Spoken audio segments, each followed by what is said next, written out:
Bonsoir à tous et bienvenue dans Yes Weekend, votre émission culturelle du vendredi. Et ce soir, nous recevons un monument de la musique calédonienne. Il s'agit du chanteur et musicien Hardy Panat, Sommaire.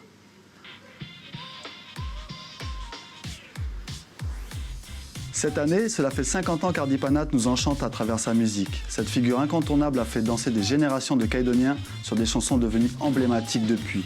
Ce soir, il est avec nous pour revenir sur ce demi-siècle de musique et surtout de partage. Dans une seconde partie, c'est Lou Lourde qui nous présentera votre magazine inédit d'Histoire d'Histoire, une émission consacrée au grand chef Boirat qui sera diffusée demain à 18h. Mais tout de suite, je vous propose de découvrir ce petit extrait chez Hardy Panat. Extrait. Bonjour, bienvenue à la maison. Et je suis en plein répétition, donc suivez-moi. On y va. Voilà. Hardy Panat a consacré toute sa vie à la musique. Mais cette répétition sonne comme une note particulière, car c'est les 50 ans de carrière de l'artiste qui seront célébrés ce week-end, lors de 3 concerts au Centre culturel du Mont d'Or.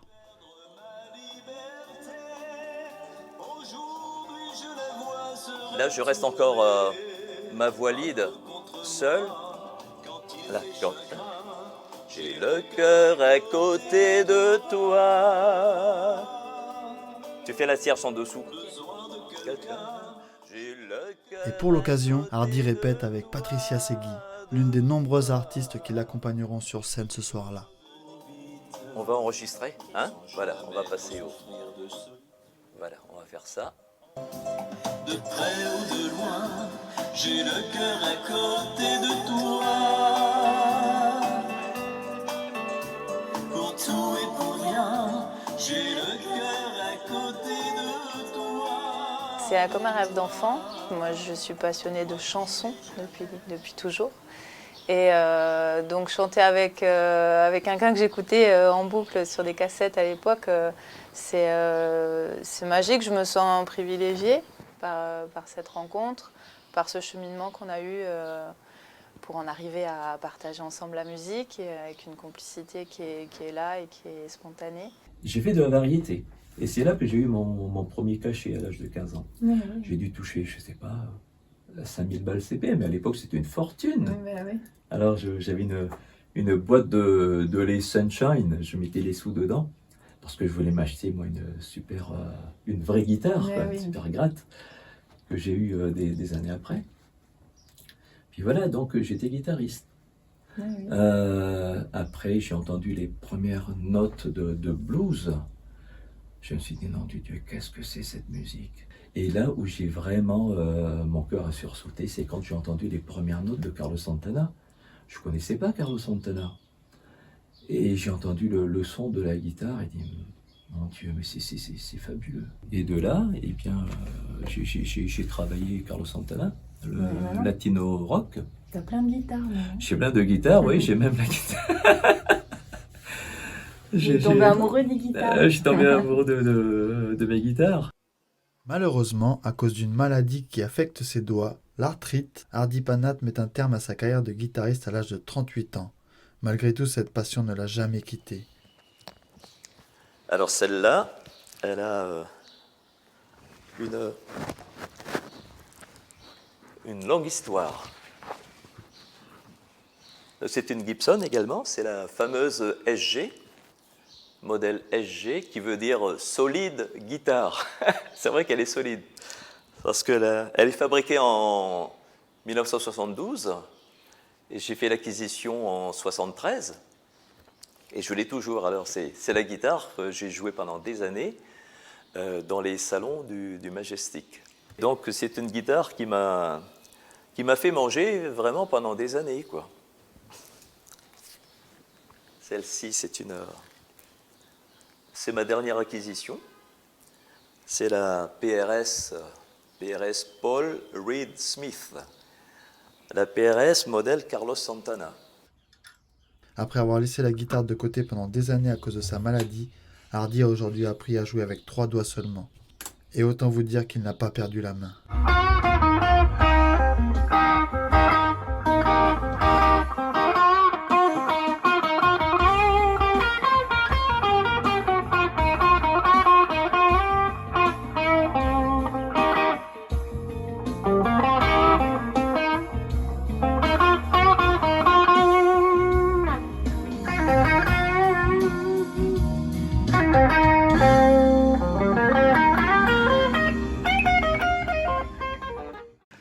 Hardy Panat nous a rejoint sur le plateau. Bonsoir Hardy. Bonsoir Mathieu. Alors, comment ça se passe pour toi? Ben écoute, ça se passe très bien. Ça se met en place petit à petit. Petit à petit, un demi-siècle de musique cette année, c'est pas rien. Et c'est quoi le secret pour avoir une telle carrière? Raconte-nous. Ben écoute, moi je ne me rends pas compte, mais pas du tout, puisque je suis avant tout, la musique c'est une passion. Je n'ai pas vu le temps passer, certes. Le temps passe trop vite. Le temps passe trop vite. Du coup, tout a commencé à Nouméa dans les années 70, si je ne me trompe? Oui, un petit peu même, un petit peu avant. Un petit peu avant? Oui. Ma première prestation, c'était à l'âge de 15 ans. D'accord. Ouais, j'avais intégré un groupe et puis on avait animé les courses de chevaux à la fois. Ah. Donc à l'âge de 15 ans, c'était mon premier cachet. À l'âge de 15 ans, ton premier cachet. Et du coup, tu as joué dans énormément de groupes par la suite, mais il y en a un qu'on retient, c'est les Pacific Boys. Oui, les Pacific Boys, je suis resté pas loin de 18 ans avec eux. Ouais. 18 ans avec les Pacific Boys. Ouais. Quelle aventure extraordinaire. Ah, c'est incroyable. Et qu'est-ce que vous jouiez à l'époque? C'était quel style du coup? Eh bien, avec les Pacific Boys, on faisait de la variété, puisque c'était un orchestre pour faire danser les gens, les personnes. On faisait les balles d'association, les mariages, les fiançailles. Et voilà, donc, et c'est d'ailleurs là que j'ai commencé à chanter. Vous avez dû pas mal bourlinguer alors à l'époque? Ouais. Ben, oui, parce que tu as d'abord commencé par la guitare, on est d'accord? Ouais, à la base, je suis guitariste, oui. C'est une passion, comme on a vu dans le reportage, hein, c'est Ouais. une passion qui ne t'a jamais lâché finalement. Ben oui. Là, après, c'est l'époque des grands clubs calédoniens, si je puis dire, où tu as joué énormément. Oui, j'ai beaucoup. L'endroit où j'ai joué le plus longtemps, c'était au Majestic. Au Majestic. Oui, j'avais commencé par l'Impérial. D'accord. Et, alors le Majestic était en construction, puis après nous avons déménagé à côté, et puis avec les Pacific Boys, quoi. C'est des établissements que les nouvelles générations ne connaissent pas. Il y avait le Majestic, il y avait le Biarritz. Il y avait le Biarritz, il y avait le Tivoli. Le Tivoli. Il y avait le Tiki Tapou, il y avait... moi j'ai même connu, en allant plus loin, j'étais gamin, hein, j'ai eu l'occasion d'aller à la Roche Grise. Ah ouais. Ok, je ne connais pas du tout. Mais voilà, ça n'existe plus tout ça, quoi. Ça n'existe plus. Et à l'époque, il n'y avait pas de CD, hein. On est à l'époque des cassettes, Ouais. on est bien d'accord? Ouais. La première cassette que tu enregistres, c'est toujours avec les Pacific Boys? Les Pacific Boys, ouais, c'était l'occasion du carnaval 1978. Ok. Où j'avais composé la chanson du carnaval, et puis ouais. nous avions fait une cassette, et même enregistré un 45 tours. Voilà, quelle aventure. Belle expérience. Ouais. Mais à quel moment est-ce que tu jouais? Tu jouais aussi du rock'n'roll, on est d'accord? Il y a une influence quand même. À cette Oui. époque-là. Alors moi, la guitare, j'ai commencé par faire de la musique tahitienne, puisque dans la rue où j'habitais, la rue Ulm, au 6e kilomètre, Ouais. il y avait énormément de Tahitiens, donc là, j'ai touché la première guitare. Ok. Et j'ai commencé par écouter du Barefoot Boys, donc avec Gabilou, tout ça. Et puis de là, j'ai été influencé par un guitariste néo-zélandais qui s'appelait Peter Posa. Il avait une dextérité. Et puis de là, je me suis mis à écouter du blues, du B.B. King, Ok. du John Mayall. Ah ouais. Et la première fois que j'ai entendu du Carlos Santana, alors là, j'ai flippé, quoi. Ah ouais, Et ça t'a puis, vraiment accroché, quoi. Ça m'a vraiment accroché. Et puis voilà, j'ai commencé à travailler les phrasés de Carlos Santana. Et après ça, j'ai vraiment bifurqué dans la variété, puisque avec les Pacific Boys, ça m'a permis de manger pendant plusieurs années. La variété est arrivée après le rock, alors les Voilà, influences voilà. rock. Voilà. Il y avait un groupe dont on entendait parler à l'époque, les Shadows. Ça te dit Les quelque Shadows, chose? oui. Les Ouais. Shadows, j'étais influencé par mes grands frères qui jouaient du Shadows. Moi, Ok. j'étais gamin, j'avais 6 ans, 7 ans, 8 ans. Mais dans mon subconscient, le son Shadows est resté, quoi. D'accord. Et depuis, j'ai énormément travaillé ce fameux son et que j'utilise dans mes enregistrements, d'ailleurs. Les Shadows, si je ne me trompe, c'était un petit peu le premier groupe de rock anglais, hein? L'un des premiers. Oui, en fait, ils ne faisaient... C'était pas du rock, hein, c'était plus... du swing. On disait que c'était un groupe de rock, mais non, le rock est arrivé juste après. Il y avait les Stones, les Beatles.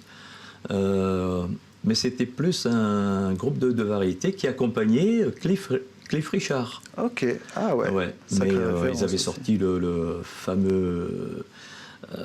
la fameuse musique Apache. Ah, Et ouais. donc il y avait les Shadows. Hank Marvin, le guitariste, c'était le premier guitariste anglais qui a utilisé la fameuse guitare, la Fender Stratocaster, avec ce son bien spécifique, quoi. ok. Et du coup, pour revenir aux histoires de cassettes, tu enregistres la première cassette avec les Pacific Boys, ouais. mais quelques années plus tard, tu pars en Indonésie, si je ne me trompe, Oui, et là, oui, tu oui. enregistres une seconde cassette. Tu peux Alors nous- je suis allé en Indonésie, c'était la première fois que j'allais là-bas. Je voulais à tout prix connaître ma famille, puisque ma famille était repartie en 1953, Ok. et avant ma naissance, donc je ne les connaissais pas. Et j'ai pu rencontrer ma grand-mère, la maman de ma mère, quoi. Et depuis, j'y vais un peu plus souvent là-bas pour me recueillir sur la tombe de mes grands-parents. Bon, actuellement, il ne reste que les cousins et les cousines, mais le lien est là. On est en quelle année quand tu pars en Indonésie? Oh, c'était dans les années 80, au Ok. début des années 80. Tu as appris plus de ton histoire familiale et de ta culture indonésienne aussi, j'imagine, là-bas. Voilà. Et en fait, moi, j'ai grandi dans un environnement javanais. Ma langue maternelle, c'est le javanais. Et j'ai appris le français en allant à l'école, j'avais 5 ans, quoi. Comme beaucoup. Ben oui. Et du coup, j'ai vraiment une double culture. Et à l'époque, pour revenir à cette cassette que tu Ouais. enregistres là-bas, elle est en indonésien. Je l'ai enregistrée ici. Ah, tu l'as enregistrée Oui, ici. je l'ai enregistrée ici. Tu t'es inspiré du voyage là-bas. Voilà, Ok. avec la complicité de Jean-Luc Martin, qui était mon premier producteur, studio EHM, très connu, route de Trianon, voilà. Et puis, il y avait des chansons en javanais, des chansons en indonésien, et puis c'est là où j'ai inclus la fameuse chanson Surabaya. D'accord, oui. Et j'étais étonné parce qu'on a fait un record de vente.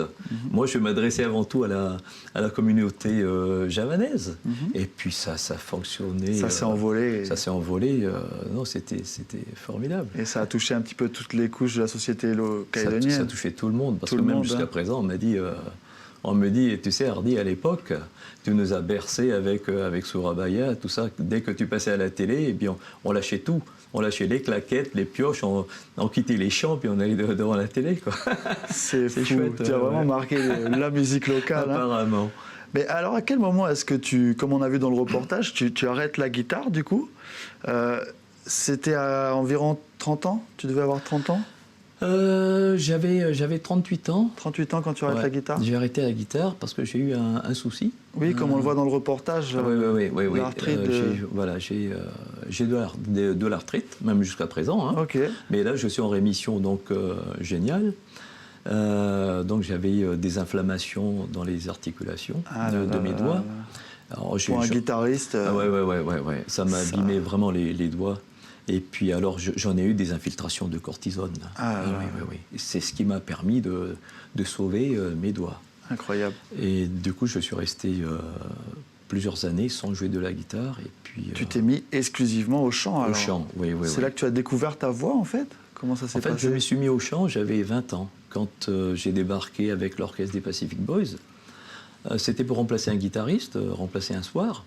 Et puis, du coup, dans la semaine, ils m'ont recontacté.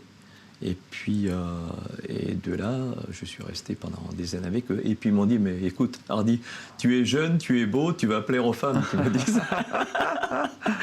Ils m'ont baratiné, quoi. Parce que c'était pas trop mon truc, moi, la variété au début. Bah oui, parce que j'étais dans le rock. le blues, Le blues, le Et rock. c'est grâce à eux que tu es passé. Voilà. Ok. Et du coup, parce que en fait, moi, j'étais guitariste de Jimmy Weddin Oui. à la base, Eh voilà. oui, Bon, je chantais un peu, mais je faisais les chœurs, quoi, les deuxièmes voix. Et puis, et de là, avec les Pacific Boys, ils m'ont dit, mais il faudrait que tu chantes. Et je me suis mis à chanter. Et puis, et du coup, je me suis aperçu que j'avais des capacités vocales. Du moins, c'est ce qu'on m'avait dit. Oui, ben, Et la puis, preuve, Et de là, j'ai continué sur ma lancée. Et voilà, mais je suis plus chanteur, une voix de crooner. Ouais. Mais ça ne m'a pas empêché, quand même, sur le tard, de faire, pendant 5 ans, même du chant lyrique au conservatoire de Nouméa. Tu as vraiment joué de tous les styles, enfin, on dirait aussi. Voilà, j'avais chanté avec le combo latino jazz. Wow. Alors, c'était du latino, du jazz. J'ai chanté avec le big band. Incroyable. J'ai touché un peu à tout, quoi. Et un beau jour, en 1982, tu es invité à participer au Grand Prix de la chanson d'outre-mer en France. Oui. Là, c'était... Ça devait être incroyable comme expérience. Ah ouais, pour moi, c'est... Tu peux nous raconter, il y avait tout un orchestre avec toi, du coup? Alors, en arrivant là-bas, c'est vrai que c'était la grande aventure, parce que moi, au Majestic, je chantais, accompagné de 5-6 musiciens. Mhm. Et je me suis retrouvé à la salle Gaveau, avec un chef d'orchestre, et puis une formation de... Oh, ils étaient bien une trentaine, quoi, un orchestre pratiquement philharmonique. C'était pas du tout les mêmes repères. Ah ouais.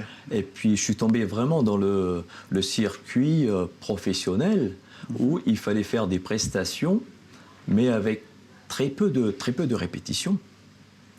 C'est un challenge, hein? Ah, c'est un gros challenge. C'est un gros challenge. Et en plus de ça, moi, j'avais la Nouvelle-Calédonie sur mes épaules. Ah, tu représentais... Je représentais la Nouvelle-Calédonie. Oh là là, la pression. Ouais. Mais ça s'est très bien passé. C'est dommage, il n'existe plus de vidéo de ce concert. C'est vraiment très dommage.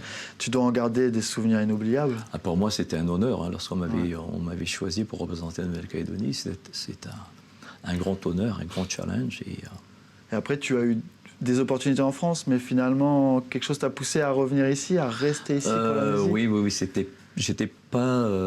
bon, d'une part, je n'étais pas préparé. Ouais. Et puis, il allait y avoir la naissance de ma fille. Enfin, c'est... Oui, qui a dû tout chambouler, j'imagine. Voilà, ça a tout chamboulé. Ouais, et puis la vie en France, c'est pas la vie dans les îles. Je suis un Ilien, avant tout. Comme nous, hein, effectivement. Voilà. C'est compliqué là-bas. Ouais.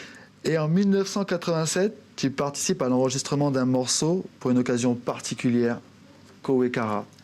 Ouais, Kowekara. On va regarder un extrait pour nos téléspectateurs, bien que tout le monde la connaît parce qu'elle a marqué des générations. D'accord. On regarde ce petit extrait.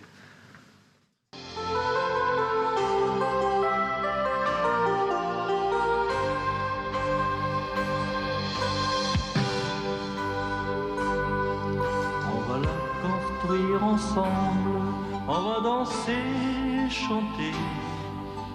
Pour vivre ensemble dans la grande case de l'amitié. E te base giornello, ore namune, namune nore, dongo donne nore sa. E lo mascio nima, che alfa fagatau te ina. E l'amo fia fia, e tua fagatai te aia. Kami berkudu asli di sini. Mari menyanyi, mari bergembira untuk membangun bersama negeri ini. Negeri ini, negeri kami.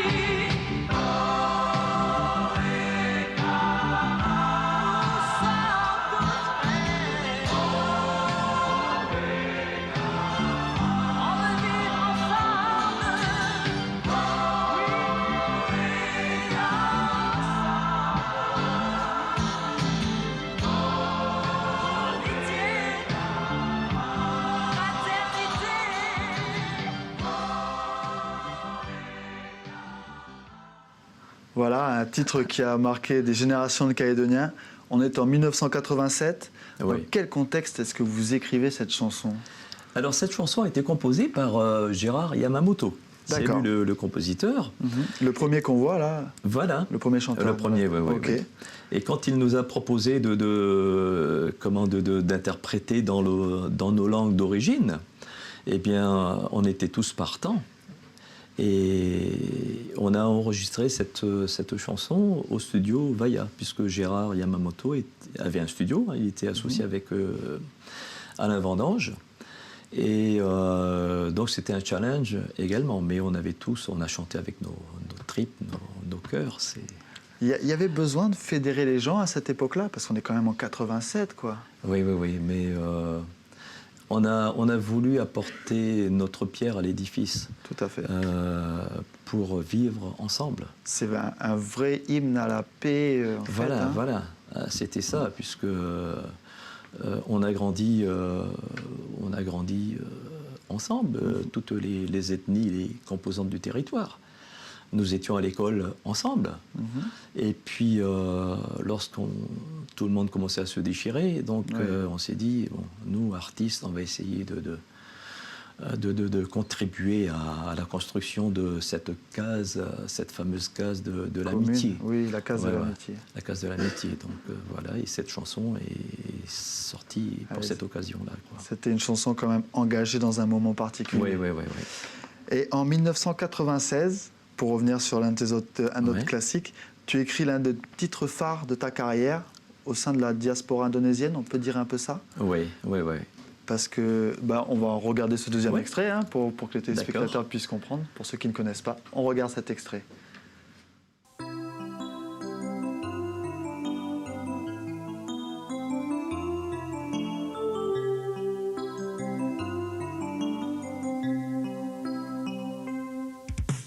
Les années ont passé avec leur part de joie, leur part de peine, de larmes versées. Des enfants y sont nés dans cette île de beauté, héritiers de ces aventuriers qui ont su mener à bien jusqu'au bout leur rêve fou. Ces anciens, nos anciens, 100 ans déjà,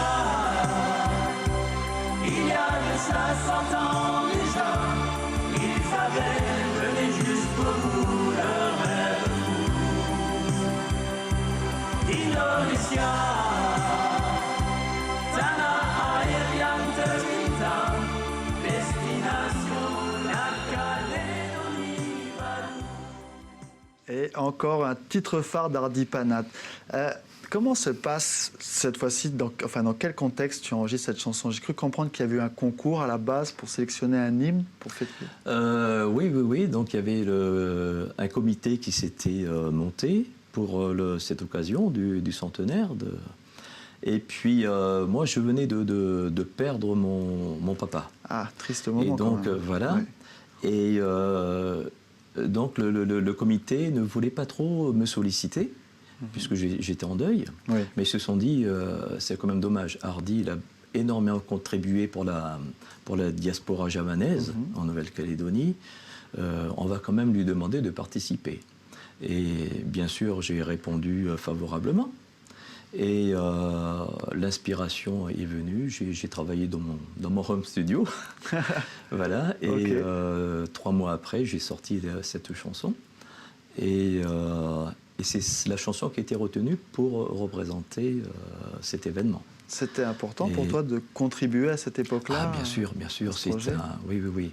C'était ma façon, moi, de rendre hommage à tous ces anciens qui étaient partis. Et pour eux, c'était l'aventure. Tout à fait. La Nouvelle-Calédonie, ils ne savaient pas où c'était. On a dû leur dire, mais c'est à l'intérieur de l'Indonésie, ou je ne sais pas. Ils ont signé les contrats, ils sont partis. Encore beaucoup, c'était des personnes illettrées. Ils signaient, c'était le pouce, quoi. Oui. Voilà, c'était vraiment l'aventure pour essayer de chercher une vie meilleure. Et ils ne seraient pas venus en Nouvelle-Calédonie, je n'existerais pas, moi. Oui. Voilà, donc c'est tout à fait normal de rendre cet hommage à tous nos anciens. Un très bel hommage en tout cas, Ouais. qui a encore marqué des générations. C'est fou tous Ouais, les titres que tu as fait qui ont marqué des générations, quoi. Est-ce qu'à un moment donné, tu as mis une pause dans ta carrière au niveau musical?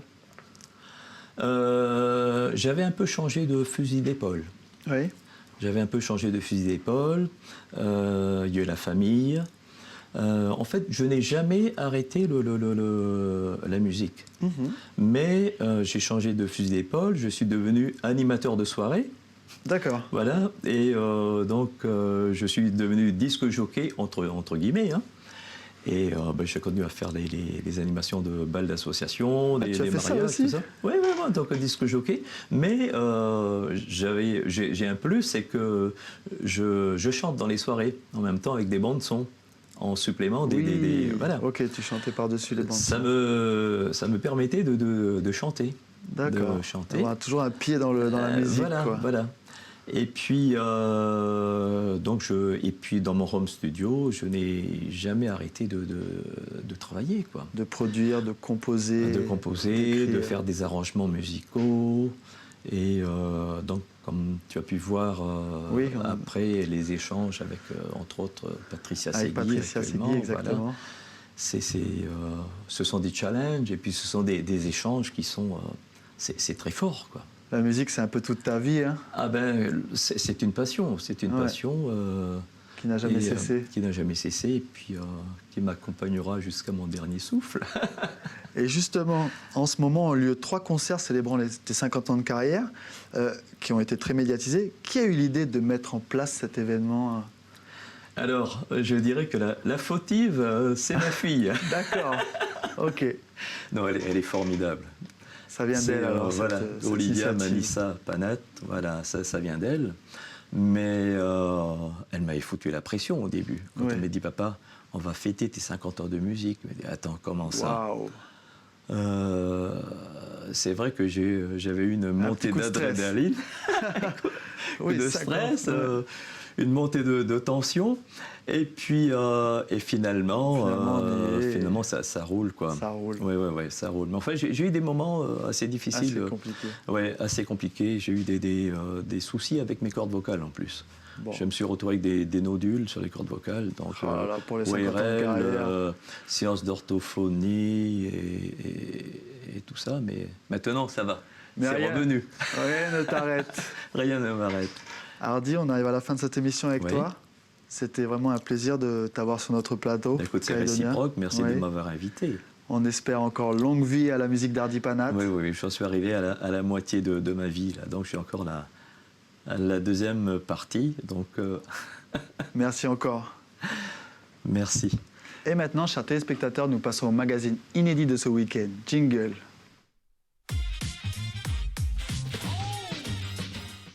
Et dans ce nouveau numéro, Histoire d'Histoire est allé sur les traces du grand chef Boirat. On regarde un extrait suivi de l'intervention de Lou Lurde. Extrait. Ben voilà le journal de Haskin. Et c'est dedans où on entend pour la première fois parler d'Yingen. Un des premiers dessins, une des premières représentations de l'entrée d'Yingen, avec à la fois donc, ce qu'on appelle le 5, Wedjo, là-bas Poua, et puis les rochers de la baie de la Yingen.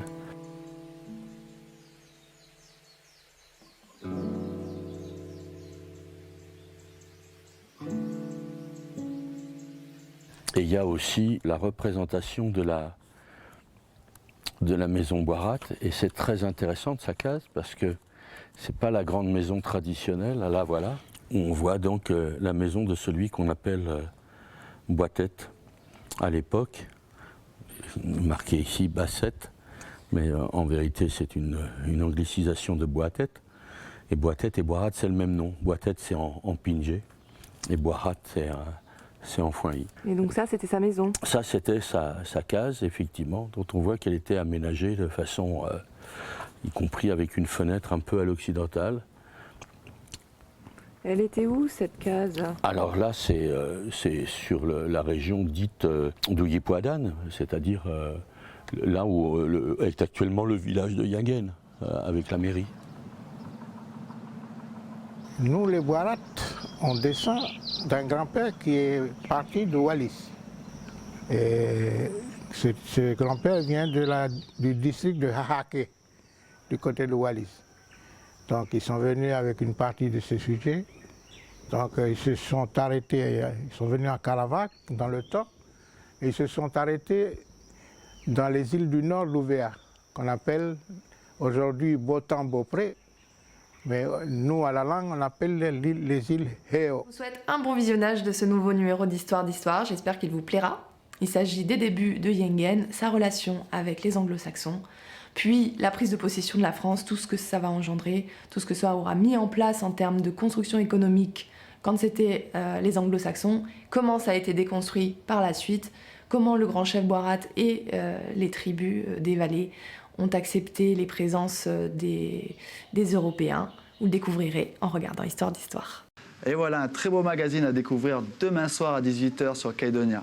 Et maintenant, nous passons aux idées sorties avec Stéphanie Marlier. Jingle.